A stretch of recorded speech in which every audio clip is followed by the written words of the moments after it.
Hola, ¿qué tal? ¿Cómo están?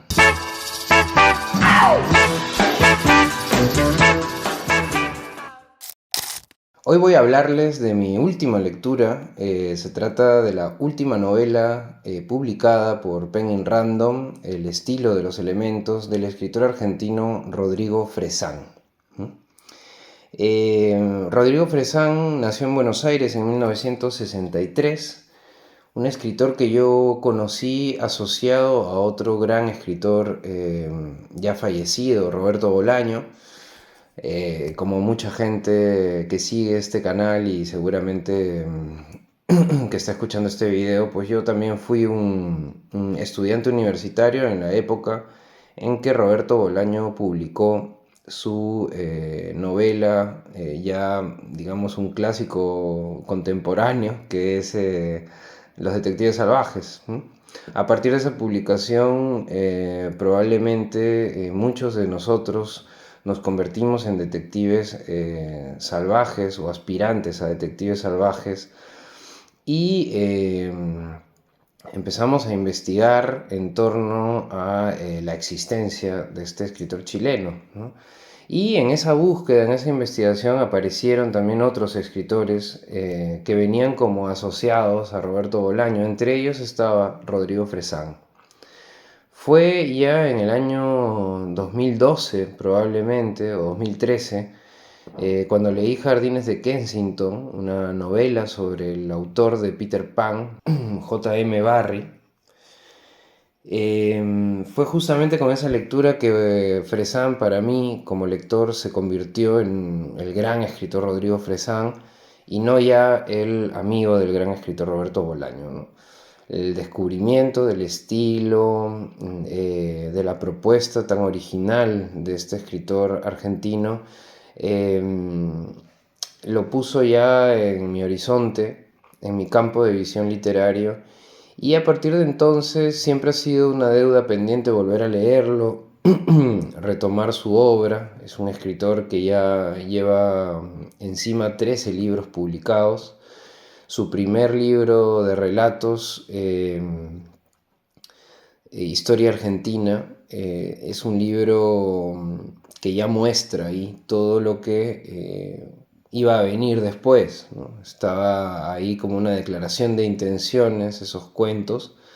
Y a partir de entonces, pues ha publicado una serie de novelas y libros de cuentos también, y siempre jugando en dos sentidos. Uno, haciendo biografías ficcionadas de personajes que existieron, ¿no? Jardines de Kensington es un ejemplo. Eh, También está, por ejemplo, el último libro que publicó, que es el libro sobre el padre de Herman Melville, el autor de una de las novelas que marcó más a Rodrigo Fresán, y que es Moby Dick, ¿no? En Moby Dick, uno de los rasgos característicos de esa novela es la cantidad de epígrafes que tiene, ¿no? Pues Fresán tiene también esa propensión a colocar una serie de epígrafes antes de empezar sus historias, ¿no? El estilo de los elementos no es una excepción. Ahí también vamos a encontrar epígrafes al inicio del libro, pero también al inicio de cada uno de los movimientos, y también al inicio del epílogo, que ya lleva como nombre El método de los agradecimientos, ¿no?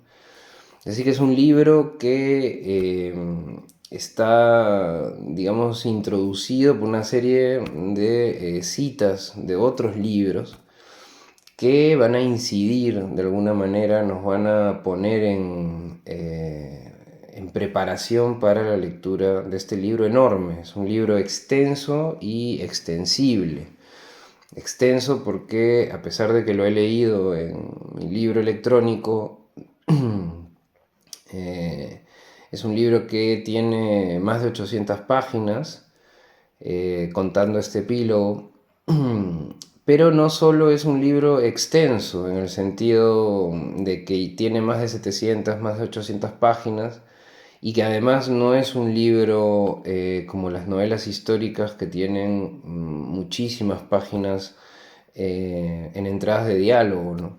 No, en este caso tenemos un libro que básicamente está escrito con párrafos largos, extensos, que por momentos se parecen más a una especie como de fluir de conciencia, un monólogo interior, un diálogo entre el narrador y el protagonista.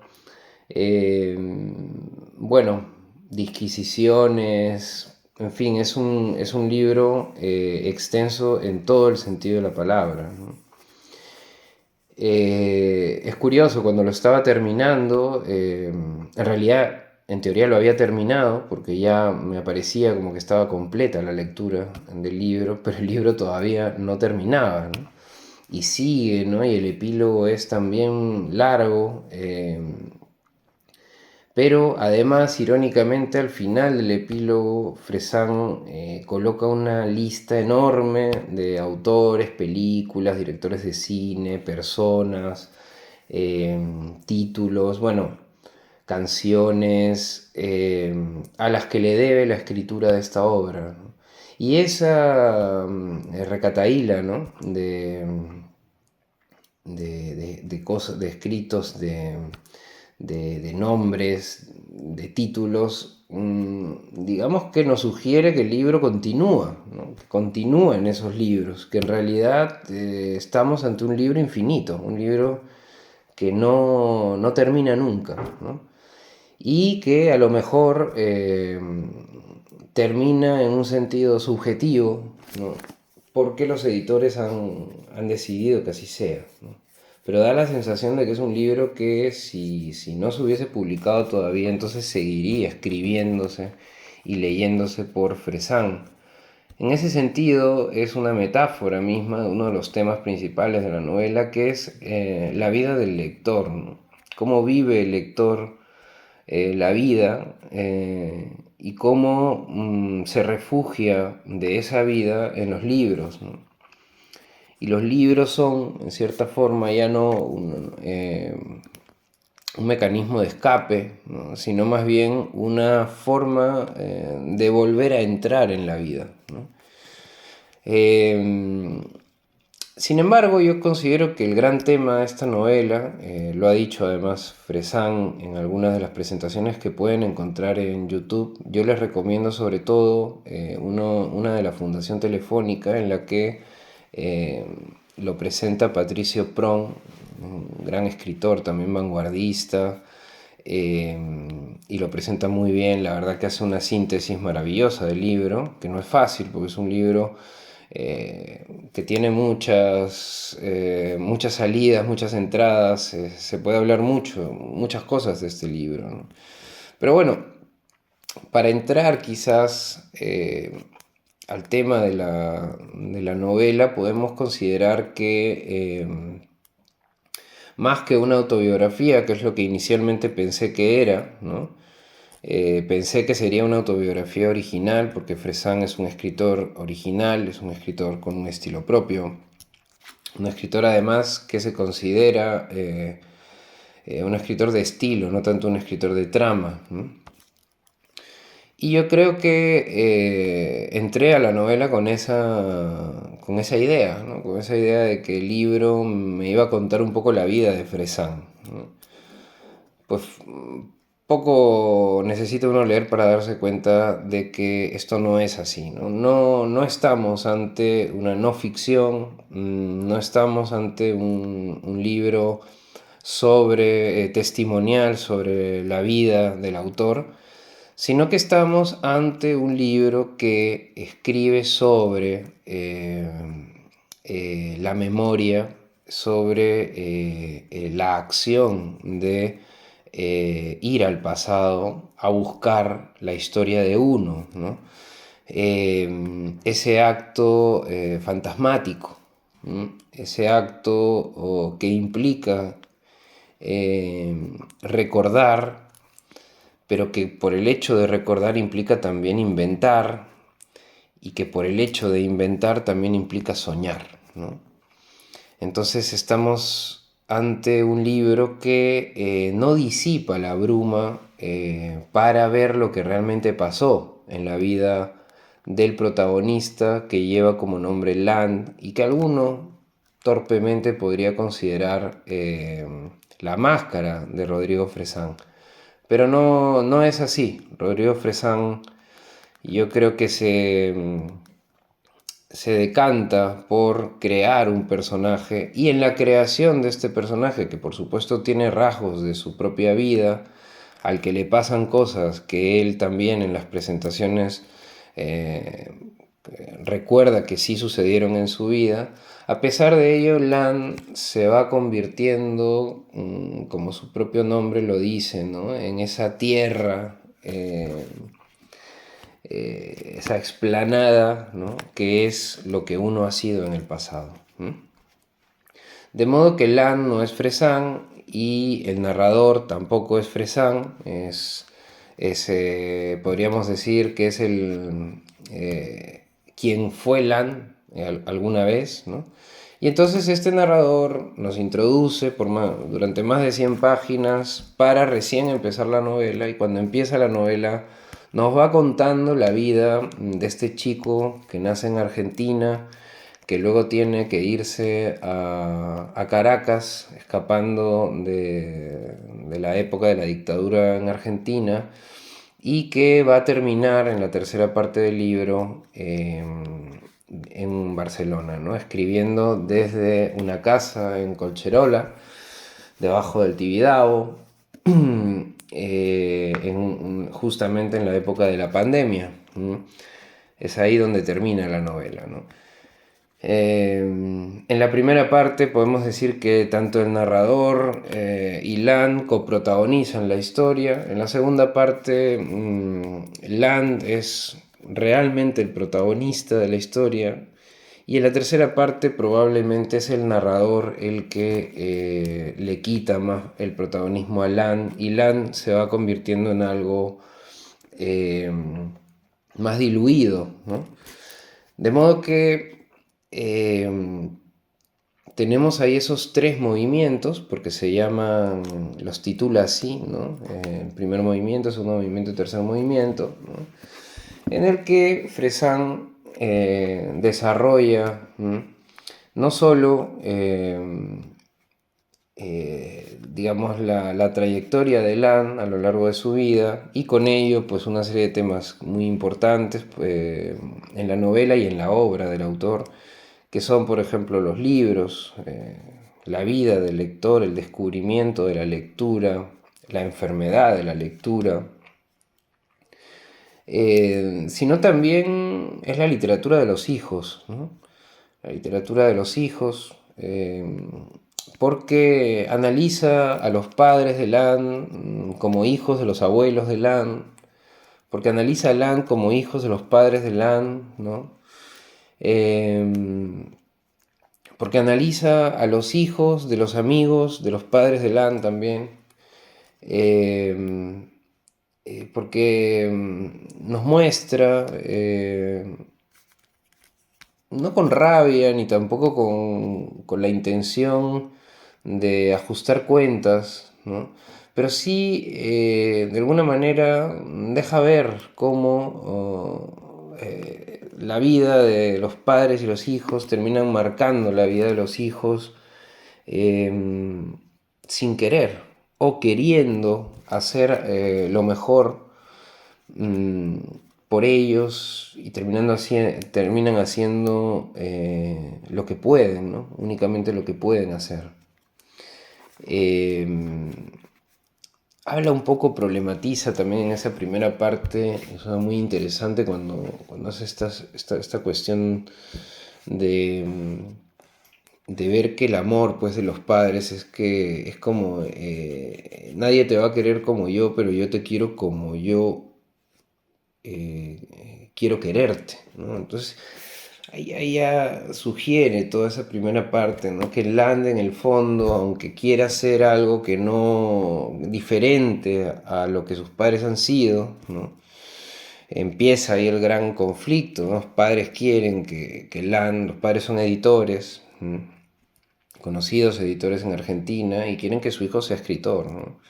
El hijo, Land, está siempre acompañado de escritores que trabajan con sus padres porque son sus editores. Eh, de hecho, aparece ahí uno de los personajes más importantes de la novela, que es como una especie de maestro de Land, ¿no? Eh, y que es este escritor distinto, el gran artista, ¿no? El hombre desordenado, el hombre caótico, que le va diciendo a Lan, le va dando una serie de lecciones a Lan, que Lan luego va a recordar a lo largo de su vida, ¿no? Y de hecho este personaje escribe una novela que le da a Lan y Lan guarda, ¿no? Ese único ejemplar de esa novela que ha escrito este X Drill y que sin duda la historia argentina, ¿no? La novela de la historia argentina, y que es una novela que, bueno, luego va a dar su juego también en la segunda parte, ¿no? Cuando Lan transgrede las normas del hijo, entregándose a la lectura, ¿no? Engañando a sus padres. En una de las notas más hilarantes de la novela, Fresán ha dicho que le han criticado por ello, ¿no? Por colocar esta parte que parece un poco fantástica, ¿no? Porque en teoría Lan se pasa 2 años sin ir al colegio y no se lo dice a los padres no se dan cuenta de ello y se va todos los días a un centro comercial a leer, ¿no? Entonces que esos son los años en los que Lan se consolida como lector y Fresán ha defendido a Lan diciendo que él mismo vivió esta circunstancia en vida, ¿no? Lo cual ya es curioso también, ¿no? Porque nos muestra cómo un escritor, ¿no? De la talla de Fresán justifica ese hecho de la novela a partir de decir que esto sucedió en la realidad, ¿no? Cuando realmente la teoría que maneja durante toda la novela es que no importa tanto qué es lo que realmente pasó, ¿no? Sino qué es lo que nosotros nos inventamos que pasó a través del recuerdo. De ese modo, él también, quizás sin darse cuenta, demuestra, ¿no? la complicación que implica escribir sobre nuestra propia vida, ¿no? Sacar conclusiones sobre lo que realmente somos, o con lo que realmente pasó y cómo pasó. En todo caso, vamos a ver también un libro sobre la infancia y la adolescencia. Vamos a ver esa infancia y adolescencia como algo que sucede en el pasado, que siempre está ubicado en el pasado, pero que también forma parte del presente, ¿no? La infancia y la adolescencia como fantasmas que nos persiguen a lo largo de la vida. Y eso lo vamos a ver sobre todo en la última parte, ¿no? Hay que decir que la segunda parte también, cuando Lan ya está viviendo en Caracas, en esta segunda gran ciudad de la novela, pues se enamora, tiene ahí un idilio con ella. Y ese amor, ¿no? Entre el amor, la relación con X Drill, que es este escritor absolutamente artístico y profético, ¿no? Que le acompaña hasta el final. Ahí están estos dos personajes que se van a ir convirtiendo con el tiempo en fantasmas también de esa época, de esa primera y segunda etapa de la vida de Lang. Entonces Fresán ha hecho ahí un análisis, un estudio, una novela, vamos, una gran investigación, una ficción absolutamente apabullante sobre cómo nos quedamos aquí ante todo lo que ha sucedido, ¿no? En nuestra vida, cómo cogemos todo ese flujo, ¿no? esa agua que se escurre, ¿no?, entre las manos para moldear algo inmoldeable, ¿no? Roland Barthes, en un libro sobre la novela, dice que uno de los grandes problemas de escribir una novela es batallar contra la memoria. La memoria es el gran recurso del escritor. El escritor tiene como material la memoria, y a partir de la memoria inventa. Es su gran herramienta. Barthes dice que es una gran herramienta que a la vez es gran limitante, el gran problema, ¿no?, el gran problematizador del proceso creativo de una novela, porque está cubierta de bruma. La literatura testimonial, de alguna manera, no cae en la cuenta de esa bruma.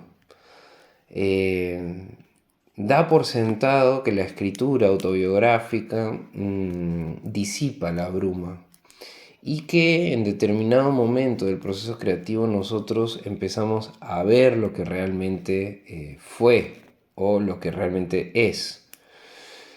Sin embargo, el escritor literario, como buen observador, como persona que sabe mirar, o que pretende aprender a mirar,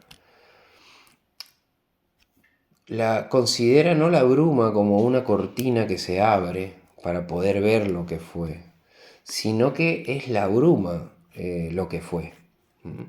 Es la bruma lo que es. Y es bailar con esa bruma, y es mover esa bruma, y es enredarse y perderse en esa bruma, lo que realmente podemos llamar lo autobiográfico, ¿no? Y esto creo que es lo que Fresán hace en esta novela. Hay un momento, ya en este epílogo que se llama El método de los agradecimientos, y que es una ironía, porque la novela ha terminado, pero no termina, y no termina nunca la novela, ¿no? Es una novela para seguir leyendo eternamente, ¿no? Y dice, ¿no?, en este epílogo: el fantasma, algo que fue y sigue siendo, como todo aquello que escrito vuelve para ser leído, es fundamentalmente el recuerdo del pasado, pasado a recordar. Algo que no se olvida y no permite que lo olvidemos, pero que nos concede el derecho retorcido de decidir cómo queremos verlo y recordarlo. Así, todos aquellos quienes fuimos y que seguimos siendo, somos a la vez fantasmas y médiums de nosotros mismos. El pasado es nuestra casa embrujada y su memoria la sábana que cubre sus muebles, y a nosotros para así descubrirnos. Esa novela de fantasmas clásica que yo planeaba hace años y para la que iba acumulando abundante bibliografía, ahora en buenas mejores manos, se ha quedado por el momento en apenas un título: 3 golpes. Vaya alguien, a saber si alguna vez la escribiré. Mientras tanto, y hasta entonces, me gusta creer e intento convencerme de que el estilo de los elementos, si estás ahí da 3 golpes, si estás aquí da 3 golpes, es también a su manera esa novela de fantasmas. Y si no es una novela de fantasmas, al menos me digo, del mismo modo que entendía otra novela mía, El fondo del cielo, no como una novela de ciencia ficción, sino como una novela con ciencia ficción, es una novela con fantasmas escritos, una novela de con ghostwriter. Algo es algo, nos dice, ¿no?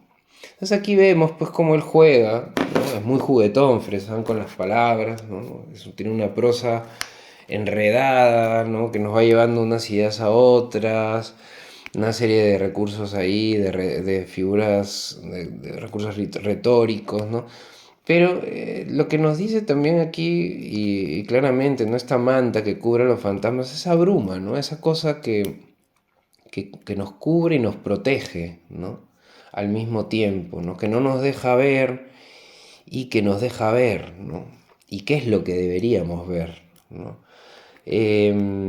Así que nada, es una novela fantástica. Hay un momento también en que dice que los fantasmas, uno va a encontrarse con los fantasmas, ¿no? En cambio los monstruos vienen a nosotros, ¿no? Nosotros no invocamos a los monstruos aparecen y nos generan terror, ¿no?